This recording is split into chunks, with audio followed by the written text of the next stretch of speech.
Hello guys, nandito tayo ngayon sa Tagaytay area. Silipin natin yung sa project namin. This is a 3-story hotel with roof deck overlooking Taal Volcano. Currently, yung stage ng construction natin, tapos na yung shell, tapos na rin yung plastering natin. So, nasa finishing stage na tayo, tiles and painting, ceiling. Yan.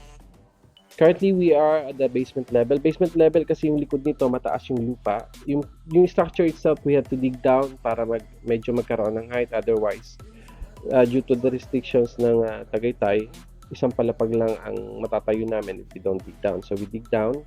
That's why ito sa likod hallway natin, walang bintana yan dyan kasi lupa. Sa harapan, meron tayong view ng Taal Volcano. From basement level, baba tayo sa sub-basement. So, ito yung pinaka mababang level natin. We are at the hallway. Pasok tayo sa isang room natin. These structures, meron tayong install na fire protection system. Sprinkler kasi that is one of the requirements for commercial building.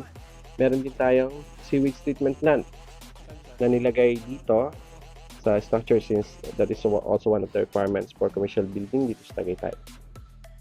Okay, labas tayo. This is now our sub-basement, yung harapan ng sub-basement level natin.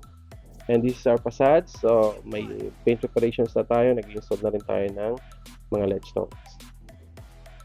And here we are in the office discussing with Architect June yung project in charge natin dito regarding the schedule at saka yung mga outstanding issues natin. So this is the project. Thank you guys for watching. See you next time. Bye.